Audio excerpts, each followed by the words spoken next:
उल्लास के साथ आगे बढ़ने लगती हैं।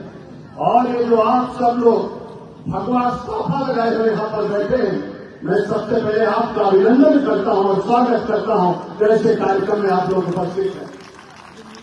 और भी गर्व और गौरव का विषय है, मैं तो उमेश पाटिल का अभिनंदन करता हूँ और स्वागत करता हूँ। उमेश पाटिल की जितनी सराहना की जाए उतना कम है। मराठी समाज को जोड़ने के साथ साथ पूरे उत्तर प्रदेश नहीं बल्कि भारत में एक नया संदेश देने का काम हमारे आदरणीय उमेश पाटिल जी कर रहे हैं। जोरदार तालियां एक बार उमेश पाटिल जी के लिए होनी चाहिए। उनका अथक प्रयास है, उनकी योजना है और उनकी योजना में राष्ट्रवाद से पूरी तरीके से ओत-प्रोत उनकी योजना है। मैं उनका अभिनंदन करता हूं और संपूर्ण मराठी समाज को धन्यवाद करता हूं और मराठी समाज उत्तर प्रदेश के द्वारा आयोजित इस कार्यक्रम के लिए उनका आभार व्यक्त करता हूं।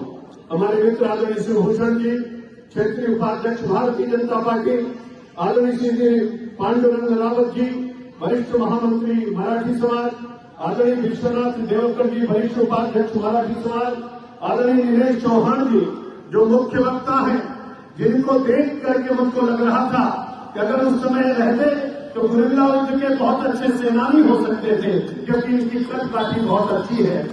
अब गुरिल्ला युद्ध में जो सेना के लोग होते थे उनकी बदन ऐसी छरेली बदन होती थी, दौड़ते हुए पेड़ों पर चढ़ जाते थे, धनुष बाण लेकर के निकल जाते थे। ऐसे ही गुरिल्ला युद्ध करने वाले लोग होते थे।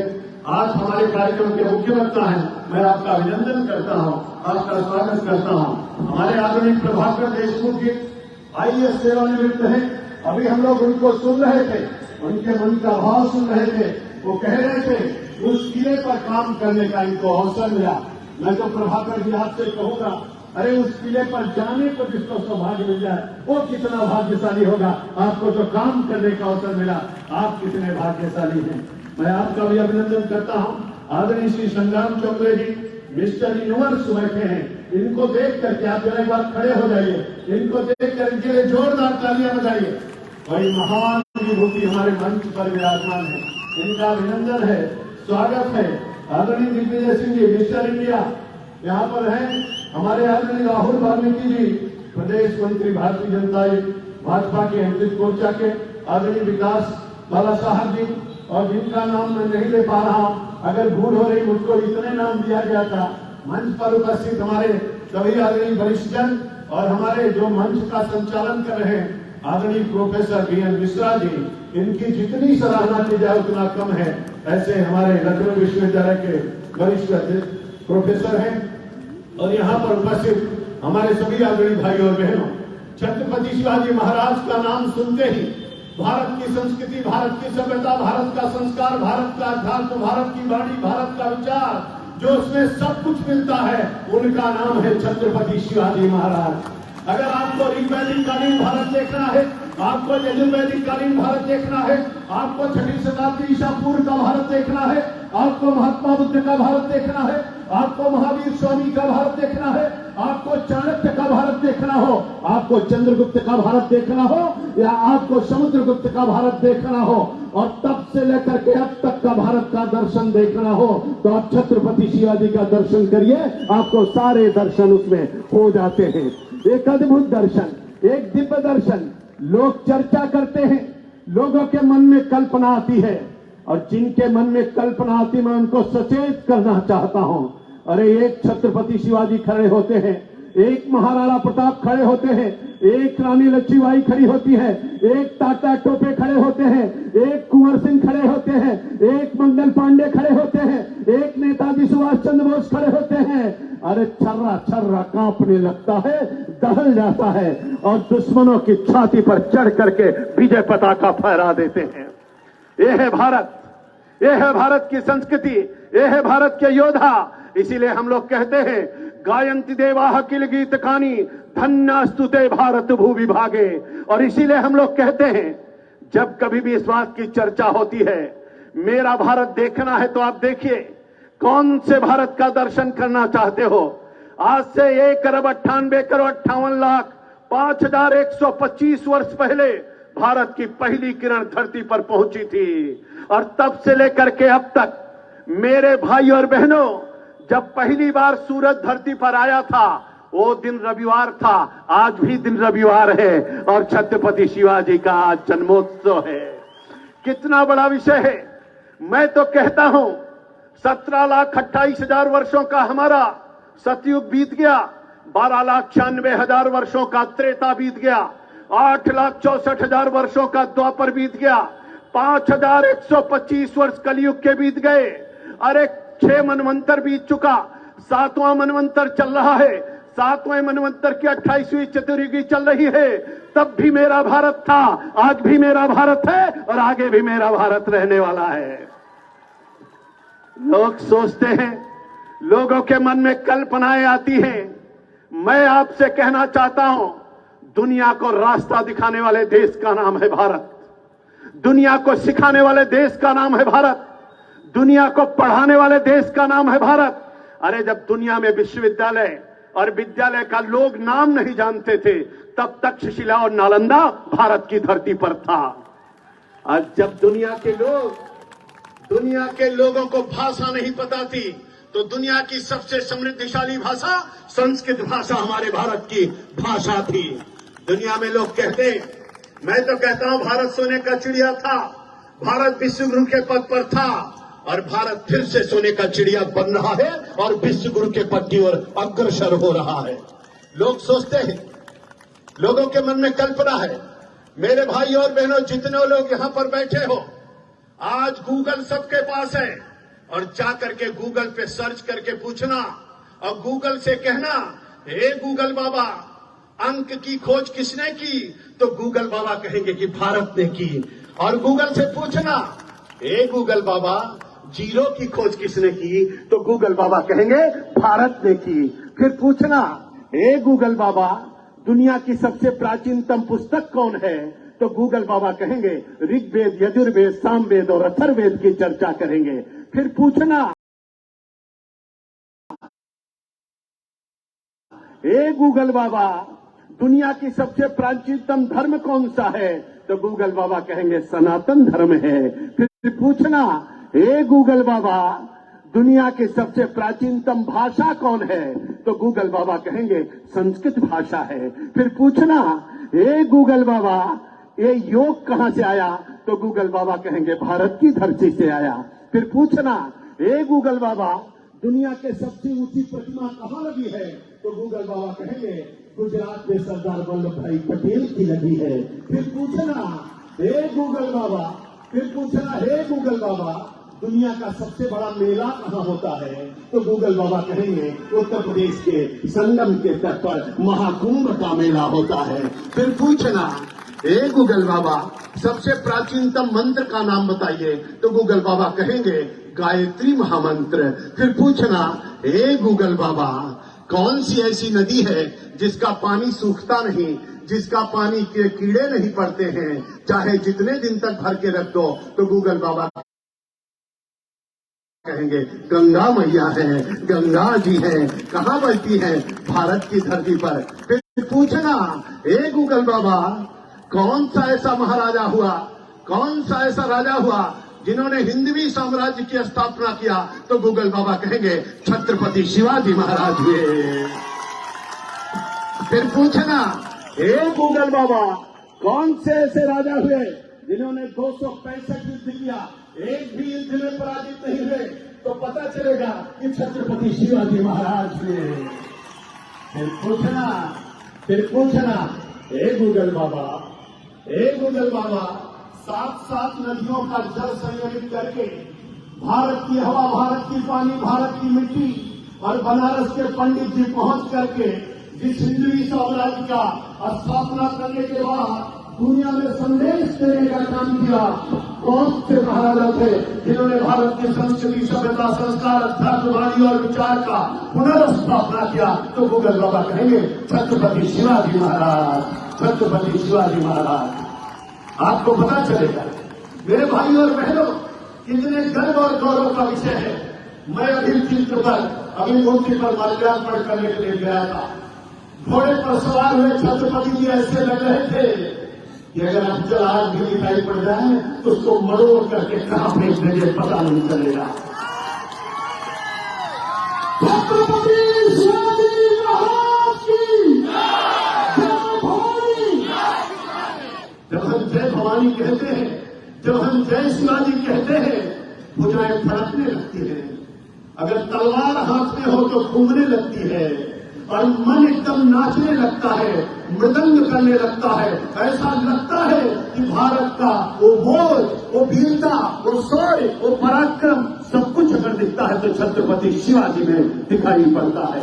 मेरे भाई और बहनों, मैं सोचता हूं कि वास्तव में डच आए, पुर्तगाली आए, फ्रांसीसी आए, यूनानी आए, तुगलक आए, मुगल आए, खिलजी आए, लोधी आए, कितने सारे लोगों ने मेरे भारत पर आक्रमण किया, भारत को पतलित करने का काम किया, मंदिरों पर तोड़ने का काम किया।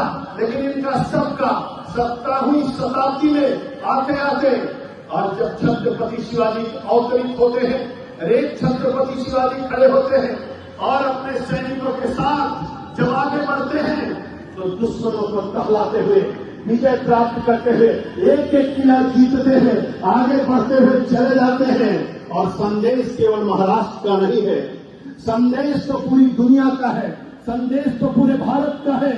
और अथर्ववेद की वह लाइन है जिसमें कहा गया है, माता भूमि पुत्रो हम पृथ्व्याम, भूमि मेरी माँ है, मैं इस पृथ्वी का पुत्र हूँ, जीऊंगा तो भारत माता के लिए और मरूंगा तो भारत माता के लिए, ये संस्कार है। और इसीलिए छत्रपति शिवाजी की जितनी पूजा की जाए, छत्रपति शिवाजी की जितनी अर्चना की जाए, छत्रपति शिवाजी महाराज से जितनी प्रेरणा ली जाए, 6 जून की तारीख को जो याद किया जाए, 1674 का वह सन हो, 17वीं शताब्दी हो और हिंदवी साम्राज्य का स्थापना हो और उसके बाद दुनिया को संदेश हो कि भारत अभी कमजोर नहीं है। एक व्यक्ति खड़ा होगा, दुनिया को हिला करके रख देने की ताकत एक व्यक्ति में हो सकती है। ऐसे छत्रपति शिवाजी समर्थ गुरु रामदास के शिष्य के रूप में आगे बढ़ते चले गए। मेरे भाई और बहनों, जो आया है सो जाएगा, राजा रंग फकीर। मरना तो सबको एक न एक दिन है, लेकिन मरेंगे तो भारत माता के लिए और जिएंगे तो भारत माता के लिए, ऐसा संकल्प होना चाहिए। और इसलिए लहराता हुआ हमारा ध्वज, भगवा की पगड़ी, भगवान का प्रतीक, भारत की मिट्टी, भारत की नदियां, भारत के वृक्ष, भारत के पुष्पक्षी, हमारी देवी देवता, हमारे मंदिर, अगर कोई भी आंख उठाने की कोशिश करेगा तो नरेंद्र भाई मोदी ने कहा है, ईंट का जवाब पत्थर से दिया जाएगा और गोली का जवाब गोले से दिया जाएगा। यह है भारत। और इसीलिए छत्रपति शिवाजी महाराज ने सोचा था, एक भारत श्रेष्ठ भारत बनेगा, और उस सपने को साकार करने का काम किसी ने किया है तो आदरणीय नरेंद्र भाई मोदी ने किया है। एक भारत श्रेष्ठ भारत, अमृत महोत्सव का कालखंड हो, एक भारत श्रेष्ठ भारत की बात हो या फिर दुश्मनों को सटीक जवाब देने की बात हो, छत्रपति शिवाजी के बाद वास्तव में लोग कहते थे अब दुनिया में केवल 3 देश ऐसे हैं जो तीसरे देश में घुस करके मारते हैं। एक का नाम अमेरिका, दूसरे का नाम इजराइल और तीसरे का नाम भारत है। मित्रों, भारत है एक मजबूत भारत, एक शक्तिशाली भारत, एक समर्थशाली भारत खड़ा हुआ है। मैं आप सबका अभिनंदन करना चाहता हूं। मित्रों, हमको जाना है कार्यक्रम में, लेकिन मैं आपसे कहना चाहता हूं कि देह की शक्ति को तोलना चाहिए, देश की भक्ति को तोलना चाहिए और मां की अस्मिता को कोई अगर छुए, रक्त हो तो उसे खौलना चाहिए, रक्त हो तो उसे खौलना चाहिए। और इसलिए छत्रपति शिवाजी के श्री चरणों में मैं अपनी श्रद्धांजलि, अपनी पुष्पांजलि अर्पित करता हूं, उनको नमन करता हूं। आज भी छत्रपति शिवाजी कहीं ना कहीं किसी ना किसी रूप में है हमारे बीच में और उनकी प्रेरणा से हम लोग काम करते हैं। हमने चढ़ता राजा नाटक देखा, हमने छत्रपति शिवाजी की भोज भूमि को भ्रमण किया है, हमने नजदीक से देखा है। मैंने भी महाराष्ट्र में बहुत काम किया है। मला मराठी येत नाही, मला मराठी सिखायचो, मैं भी चाहता हूं, लेकिन मैं कोशिश करता हूं और मैं चाहता हूं। मेरे भाई और बहनों, आप विश्वविद्यालय के प्रांगण में हैं, मैं आपका स्वागत करता हूं। गोमती का तट है। जब राज्याभिषेक होने का हुआ तो छत्रपति शिवाजी ने कहा भारत की सभी पवित्र नदियों का जल चाहिए। छत्रपति शिवाजी ने कहा भारत के सभी प्रांतों की मिट्टी चाहिए। छत्रपति शिवाजी ने पानी भी लिया, मिट्टी भी लिया, हवा भी लिया और पंडित जी कहां से आएंगे? तो वाराणसी से आएंगे। उनको आमंत्रित किया। अरे भारत को कैसे जोड़ा है आप सोच नहीं सकते हो। ये है भारत की संस्कृति। और इसीलिए या तो छत्रपति शिवाजी महाराज के राज्याभिषेक में हिंदवी साम्राज्य के स्थापना दिवस पर पूरे भारत के महाराजा राजा सब लोग इकट्ठे थे, या तो नरेंद्र भाई मोदी के शपथ ग्रहण समारोह में जितने राष्ट्राध्यक्ष वो सब आए हुए थे। आपने देखा होगा, दोनों का तुलनात्मक अध्ययन करके देखिएगा। मैं उनको कहता हूं, बदनम प्रसाद सदनम सदैम हृदयम सुधमोचो वाचा कर्णम परोपकर्णम येषाम केषाम न ते वांधा। और इसीलिए मैं कहता हूं कि भूमि की अर्चना में मगन हो गए, पूर्ण करके वचन निर्वचन हो गए, उन्हीं को समर्पित हम सबों का नमन। राष्ट्रहित यज्ञ में जो हवन हो गए, राष्ट्रहित यज्ञ में जो हवन हो गए, अद्भुत है, दिव्य है। क्रांति की वो माला, दीप्यमान वो ज्वाला, अद्भुत शौर्य और पराक्रम की पराकाष्ठा आज भी प्रेरणा देता हुआ उनका वह चित्र, वो भाव, वो भंगिमा, वो प्रेरणादायी स्रोत, उनको पढ़ना, उनको सुनना, उनके कार्यक्रम में भाग लेना हमारा सबके भाग्य और सौभाग्य का विषय है। मैं मानता हूं, मैं बहुत भाग्यशाली हूं। उमेश पाटिल, आप कितने भाग्यशाली हो कि आप छत्रपति शिवाजी का कार्यक्रम कर रहे हो, और मैं कितना भाग्यशाली हूं कि मैं इस कार्यक्रम में सम्मिलित होने का मुझको अवसर मिल रहा है। मैं तो भाग्यशाली अपने आप को मानता हूं। मेरे भाई और बहनों, एक एक पल, एक एक क्षण, एक एक शब्द, एक एक भाव, एक एक ऊर्जा अगर हम लोग खर्च करेंगे तो भारत माता के लिए हमको आपको खर्च करनी चाहिए। और इसलिए इस भूमि की वंदना करता हूं, इसकी अर्चना करता हूं, इसको नमन करता हूं, छत्रपति शिवाजी को नमन करता हूं। और आप सबसे जरूर कहना चाहता हूं, ऐ मेरे वतन के हमराही जागीर हमारी धरती है। लाखों सपूत जिंदा मन में फिर भी आहे क्यों भरती है। मर मिटने की परवाह नहीं, घायल परवाना चलता है। और जिस ओर जवानी चलती है उस ओर जवाना चलता है। हम लोग मिल करके संकल्प लेंगे, आगे बढ़ेंगे और छत्रपति शिवाजी के सपनों को साकार करेंगे। और निश्चित रूप से जब तक जिएंगे, भारत और भारत की संस्कृति और सभ्यता और संस्कार हमारे लिए सर्वोपरि होगा। एक बार जोरदारी से जयकारा, दोनों हाथ उठा के बोलिए, बोले भारत माता की जयकारा जोर का होना चाहिए, जबरदस्त तरीके का जयकारा होना चाहिए। बोले भारत माता की, भारत माता की, भारत माता की। वंदे वंदे वंदे। छत्रपति शिवाजी महाराज की, छत्रपति शिवाजी महाराज की, छत्रपति शिवाजी महाराज की। जय भवानी, जय शिवाजी, जय भवानी, जय शिवाजी, जय शिवाजी, जय भवानी, जय शिवाजी, जय भवानी, जय जय श्री राम, भारत माता की। चलते हुए प्रकाश से कहूंगा, शुभम करोति कल्याणम आरोग्यम धन संपदा शत्रुघ्न विनाशाय दीपक ज्योति नमो वसुते। दीपक ज्योति ब्रह्म दीपक ज्योति नारायण दीपो हरत में पापम दीपक ज्योति नमो वसुते। आप सबका ललाट ऐसे चमकता रहे, आप हंसते रहे, मुस्कुराते रहे, चलते रहे, चलाते रहे, और ऐसे ही छत्रपति शिवाजी का जन्मोत्सव हम लोग मनाते रहे। आपको बहुत बधाई, ढेर सारी शुभकामनाएं। नमस्कार, वंदे मातरम, जय शिवाजी।